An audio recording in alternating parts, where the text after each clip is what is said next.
Hello students, मैं हूं विकास और मैं आपसे का नॉलेज बीम यूट्यूब चैनल के एक नए वीडियो में पुनः स्वागत करता हूं। स्टूडेंट्स, आज के वीडियो में हम लोग देखेंगे कि यूपी बोर्ड क्लास 12 के स्टूडेंट्स को साहित्यिक हिंदी के अंतर्गत सत्र 2020 और 21 के अंतर्गत हिंदी सिलेबस में क्या चीज़ें पढ़नी हैं। तो इस वीडियो में हम लोग इसी चीज़ को देखेंगे। तो मैं वीडियो स्टार्ट करूँ उससे पहले आपको बताना चाहूँगा कि मैंने इससे पहले जो वीडियो बनाया था क्लास 12 के स्टूडेंट्स के लिए इंग्लिश सिलेबस के बारे में, तो उसमें मैंने बताया था कि फिगर ऑफ स्पीच नहीं पढ़ना है, लेकिन मैं कंफर्म कर देता हूँ फिगर ऑफ स्पीच आपको स्टडी करना है। आपका सत्र 2020 और 21 में भी इंग्लिश में फिगर ऑफ स्पीच है, तो आप उसका आपको स्टडी करना है। तो चलिए बगैर समय वेस्ट किए आज का वीडियो स्टार्ट करते हैं और देख लेते हैं कि यूपी बोर्ड क्लास 12 के साहित्य के हिंदी के अंतर्गत सत्र 2020 और 21 के अंतर्गत क्या सिलेबस के अंतर्गत उनको स्टडी करना है।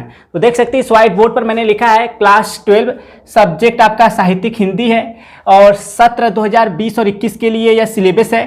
तो जैसा कि आप सभी लोग जानते हैं, हिंदी का जो प्रश्न पत्र होता है यानी जो हिंदी होता है वह दो खंड में विभाजित होता है, खंड क और खंड ख। तो हम लोग खंड क में देखते हैं कि क्या चीज़ें आपको स्टडी करनी है।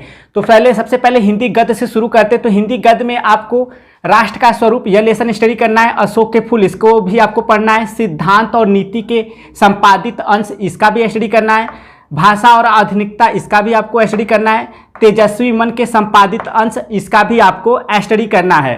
तो आपको हिंदी गद्य के अंतर्गत या 5 जो मैंने लेसन बताए इनका आपको स्टडी करना है। इसके बाद हिंदी पद की बात करते हैं। तो हिंदी पद में आपको प्रेम माधुरी, यमुना छवि इसका स्टडी करना है, गंगा अवतरण इसका अध्ययन करना है, पवन दूतिका इसका और श्रद्धा मनु इसका भी आपको स्टडी करना है, बादल राग इसका भी आपको स्टडी करना है, नौका विहार और बापू के प्रति इनका भी आपको स्टडी करना है, इनका भी आपको अध्ययन करना है। इसके बाद गीत इसका भी आपको स्टडी करना है, अभिनव मनुष्य इसको भी आपको पढ़ना है, मैंने आहुति बनकर देखा इसको भी आपको पढ़ना है और हिरोशिमा इसे भी पढ़ना है और विविधा में आपको मधु की एक बूंद इसका स्टडी करना है, बूंद टपकी एक नभ से इसका भी स्टडी करना है, मुझे कदम कदम पर इसका भी आपको स्टडी करना है, चित्रमय धरती इसे भी आपको पढ़ना है, सांझ के बादल इसको भी आपको पढ़ना है।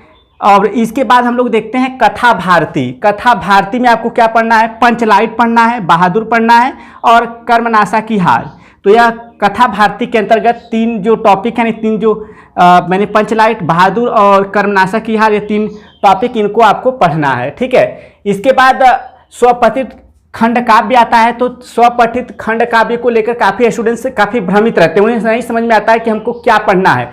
तो स्वपठित खंड काव्य कई जिलों के लिए अलग अलग है, जैसे कि मुक्ति यज्ञ खंड काव्य कहाँ के लिए है, कानपुर के स्टूडेंट्स के लिए है, जौनपुर के स्टूडेंट्स के लिए, मुरादाबाद के, फैजाबाद, एटा, तो इन सब जिलों के लिए मुक्ति यज्ञ नामक खंड काव्य का स्टडी करना है।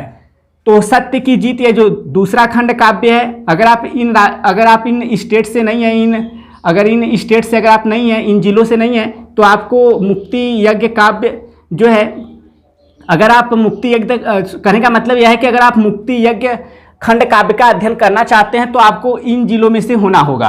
अगर आप इन जिलों में से हैं तो आपको मुक्ति यज्ञ खंड काव्य पढ़ना होगा। ठीक है। सत्य की जीत यह दूसरा खंड काव्य है। अगर आप इन जिलों में से किसी एक जिले में से हैं तो आप सत्य की जीत खंड काव्य को पढ़ेंगे। एक ही खंड काव्य आपको पढ़ना है, चाहे तो मुक्ति यज्ञ, चाहे तो सत्य की जीत, चाहे तो रश्मिरथी, चाहे आलोक वृत्त, चाहे तो त्यागपति और या तो श्रवण कुमार। केवल एक का ही आपको स्टडी करना है। यह डिपेंड करता है कि आप किस जिले से हैं। तो सत्य की जीत या झांसी, बदायूं, प्रतापगढ़, रामपुर, लखनऊ, इटावा, बलिया, बिजनौर इन सब स्टेट के स्टूडेंट्स के लिए है। रश्मिरथी वाराणसी, मथुरा, आपका बुलंदशहर, मुजफ्फरनगर, फतेहपुर, उन्नाव, देवरिया, इन सब स्टूडेंट्स के लिए यह आपका है रश्मिरथी खंड काव्य। तो रश्मिरथी खंड काव्य वाराणसी के जिले से जो हैं उनके लिए भी है। ठीक है। इसके बाद आलोक वृत्त की बात करें तो यह प्रयागराज, अलीगढ़, सहारनपुर, फर्रुखाबाद, मिर्जापुर इन सब विद्यार्थियों के लिए है आलोक वृत्त खंड काव्य। ठीक है। इसके बाद त्यागपति, तो त्यागपति नामक ये जो है खंड काव्य यह आगरा, गोरखपुर, गाजीपुर, बरेली, सुल्तानपुर, गोंडा, बाराबंकी इन सब जिलों के लिए है।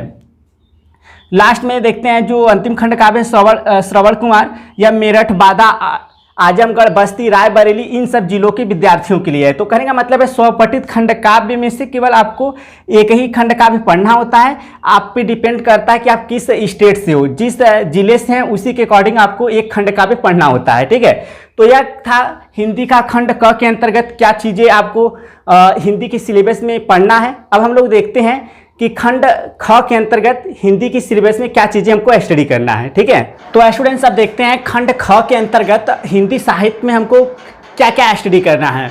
तो सबसे पहले संस्कृत दीर्घदर्शिका के अंतर्गत आपको भोजस्योदार्यम इसका स्टडी करना है।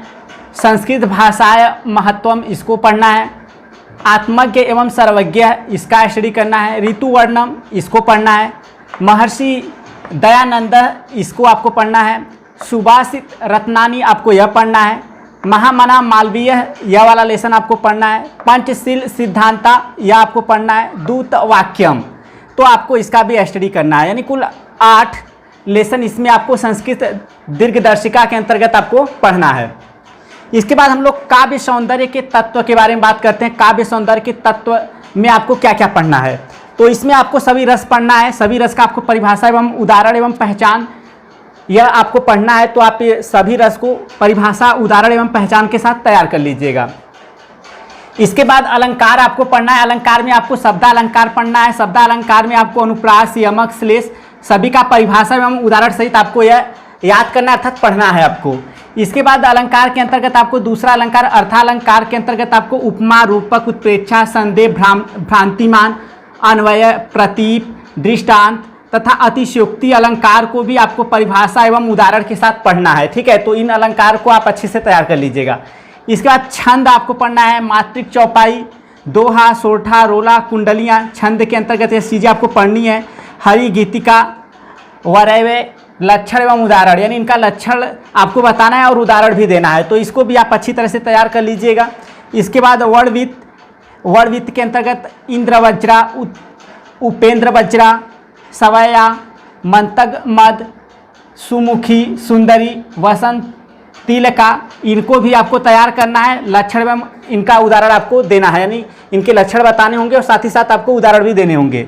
इसके बाद मुक्तक, मनहर का भी आपको लक्षण एवं उदाहरण पढ़ना है, यानी कि लक्षण एवं उदाहरण के साथ आपको इसका उत्तर लिखना होगा जब एग्जाम में आपको देखने को मिलेगा। तो इसे भी आप इसका लक्षण और उदाहरण तैयार कर लीजिएगा। तो यह तो बात हो गई कि काव्य सौंदर्य के तत्व में आपको क्या क्या पढ़ना है। अब इसके बाद आपको निबंध पढ़ना है। ठीक है, निबंध किसी भी टॉपिक पर आ सकता है, पर्यावरण पे ज़्यादातर आ जाता है, तो आपको निबंध पढ़ना है। इसके बाद संस्कृत व्याकरण की बात करते हैं। संस्कृत व्याकरण में आपको संधि पढ़ना है, समास पढ़ना है, शब्द रूप पढ़ना है, धातु रूप पढ़ना है, प्रत्यय पढ़ना है, विभक्ति पढ़ना है और लास्ट में हिंदी वाक्यों का संस्कृत में अनुवाद। तो आपको हिंदी वाक्य दिया जाएगा, उसे संस्कृत में आपको अनुवाद करना होता है। तो इतनी चीज़ें आपको साहित्यिक हिंदी के अंतर्गत खंड ख के अंतर्गत आपको पढ़ना है सत्र 2020 और 21 के अंतर्गत। तो स्टूडेंट्स यह था क्लास 12 के हिंदी साहित्य का सिलेबस सत्र 2020 से लेकर 2021 तक के लिए। तो आप इसी सिलेबस के अकॉर्डिंग अपने बोर्ड एग्जाम 2021 की तैयारी करें हिंदी का, ताकि आप अच्छे से अच्छे मार्क्स गेट कर सकें। और हमारे चैनल पे ऑलरेडी बहुत सारे वीडियोस हैं हिंदी को अच्छी तरह से तैयार करने के लिए, तो आप हमारे चैनल को भी विजिट कर सकते हैं। तो चलिए इस वीडियो में फिलहाल इतना ही, और किसी सब्जेक्ट पर आपको सिलेबस चाहिए तो कमेंट में ज़रूर बताएं। तो मिलते हैं नेक्स्ट वीडियो में, तब तक के लिए thank you so much for watching this video.